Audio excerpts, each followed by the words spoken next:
Let's Play! Hi guys, and welcome back to Let's Play Narcissu. It was around the time of day when the sun begins to fade.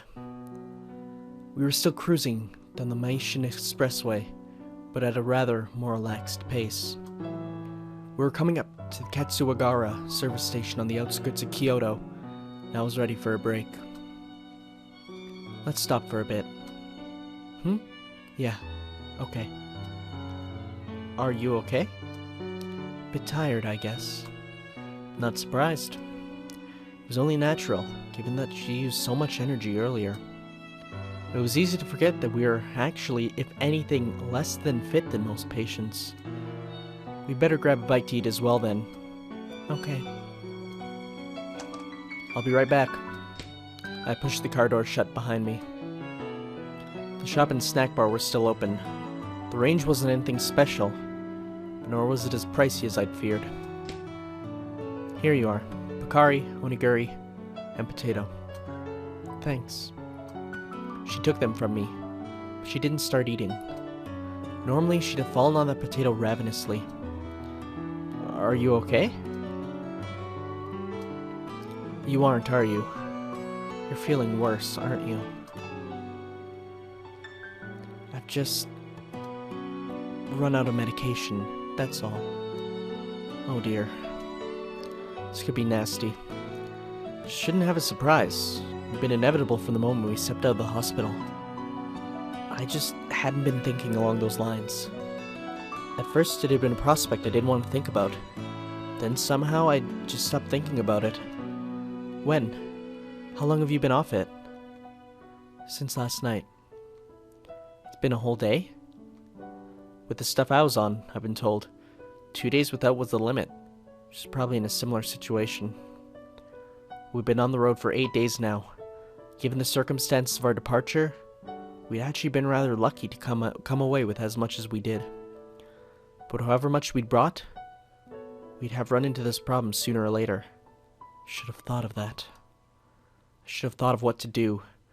Now it had happened, and I had no plan. Don't worry. It was the 7th floor I couldn't bear. Right, there. And home. Yeah. I started up and rejoined the highway. But I came off again at the next exit. I didn't know exactly what I was going to do, but I did know I wasn't going to find a solution on the road. From the dreary slip road, we emerged onto suburban roads. I turned towards the city center. I was looking for a hospital. Not a small health center, but a full-scale regional institute. Well, more precisely, I was looking for a pharmacy in the vicinity of one. We should probably have gone straight to the hospital as such. If we'd been suffering from any ordinary disease, it's probably what we'd have done. But we were 7th floor cases. Identification wristbands were white. And on top of that, we were runaways. So I drove through the city, both hands on the wheel, my eyes alert.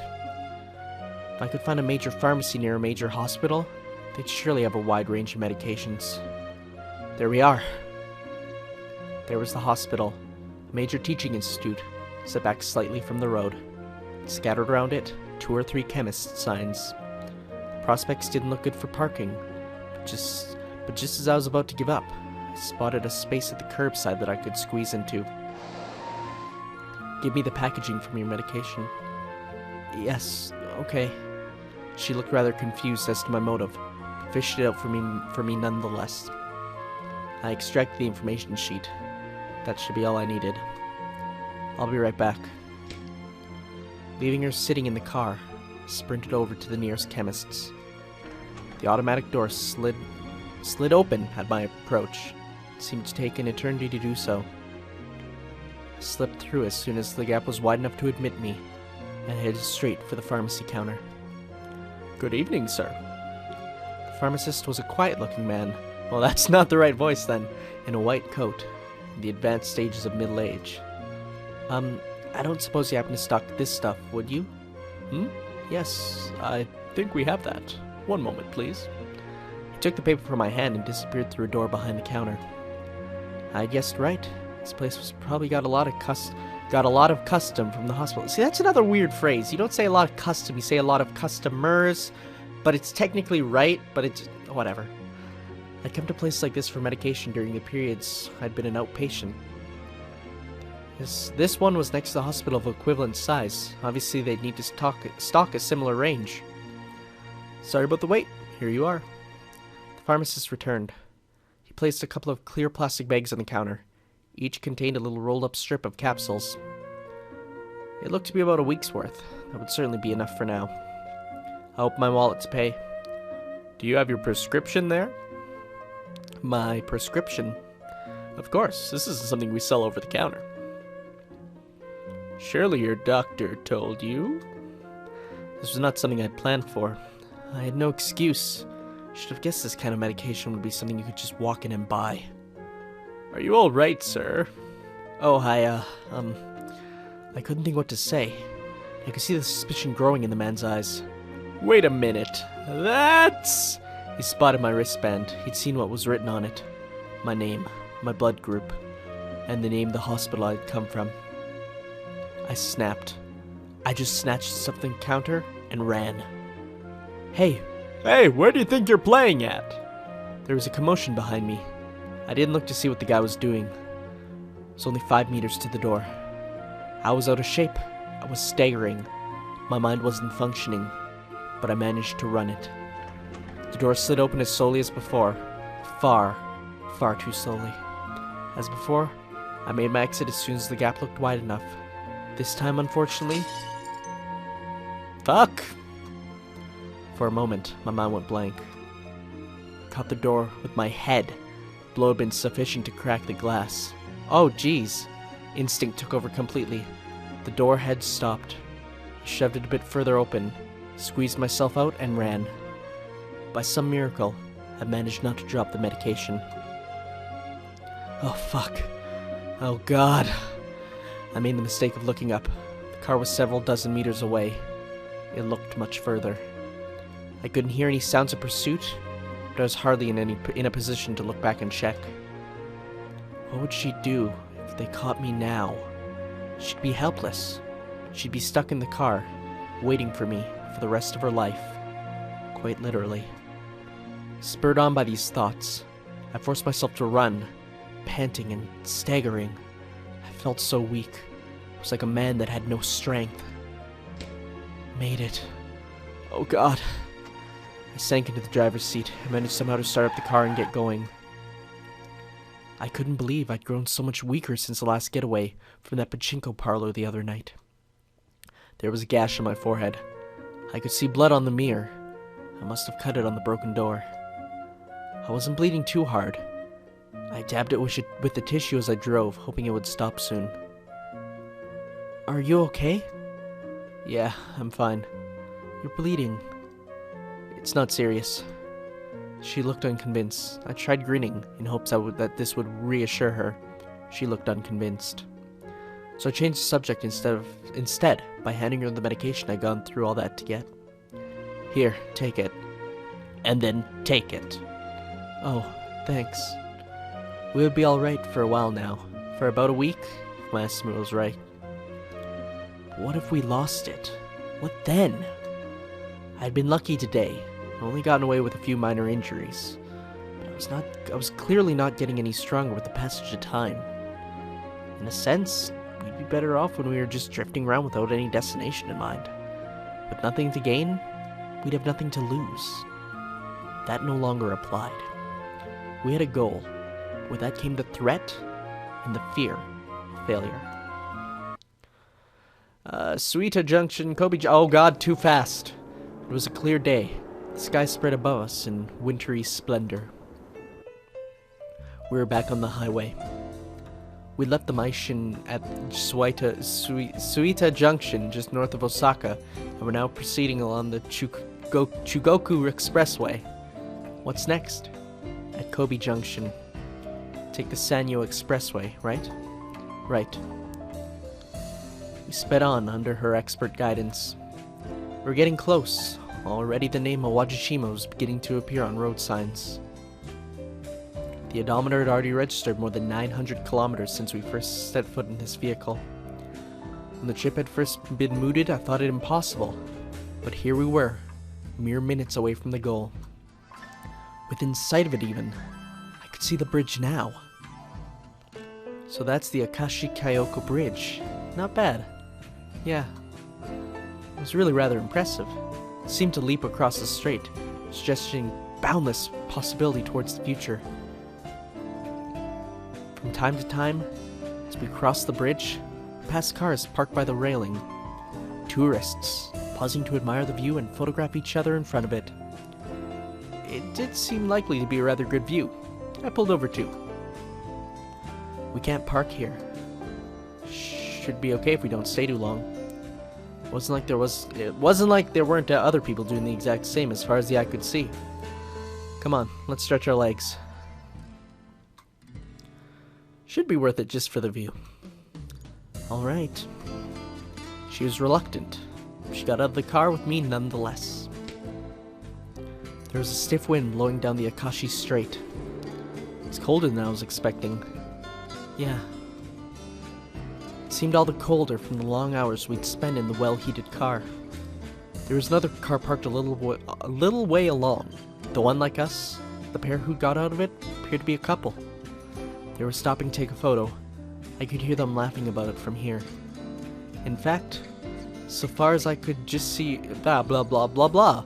So far as I could see, just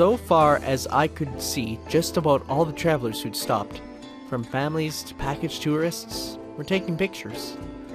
I could see why. This was a good place for it.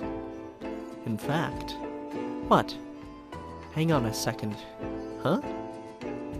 I was sure I'd seen a camera in here somewhere. Ages ago. We'd first taken the car and first stopped to investigate its contents.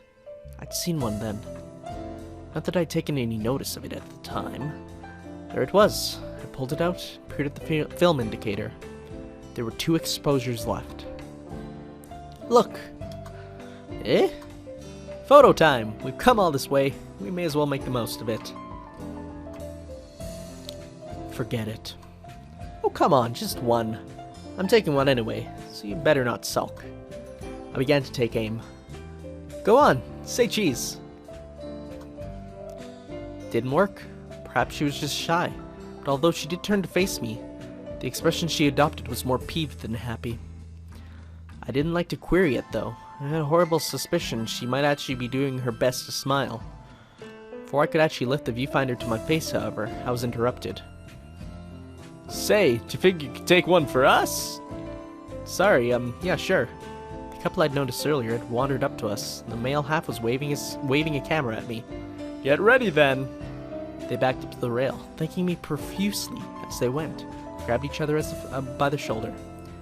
I lined them up in the viewfinder, and released the shutter. They bounced back to retrieve it. Thanks, pal! Say, why don't you take one... Say, why don't you... Wait, who's saying that? Because that's another pair of parentheses. Say, why don't you take one for them now? Oh, that's probably his girlfriend. Say, why don't you take one for them now? Thanks, but we're... Do you want it on this camera? He'd taken it before I could reply. Snatched it, even. Probably thought I was being helpful. Ignoring our panicked looks, he was already framing the shot. Go on, close up a little there. I inched slightly closer to her. Somewhat to my surprise, she also moved closer to close the gap. Somewhat apologetically, it seemed to me, though her face was, as usual, expressionless. Get you, try and pose some? Great. He was one of those guys who can't get behind a camera without thinking he's some famous director. Yeah! Gee, it sure sucks people who do that. Oh, yes. His girlfriend was watching the proceedings with an air of resignation. Her expression was apologetic. There was clearly only one way out. I gritted my teeth, stretched out an arm, and draped it round the shoulders beside me.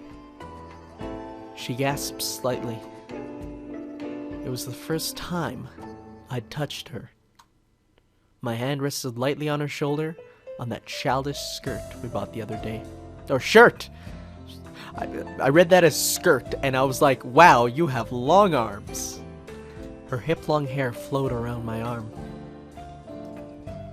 Being behind her and looking at the camera, naturally I couldn't see her face. But I didn't need to imagine it. She would be looking cross, not with me for touching her, but with herself for blushing. Smile!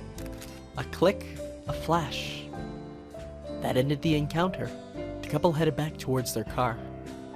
We returned to our own. They thought we...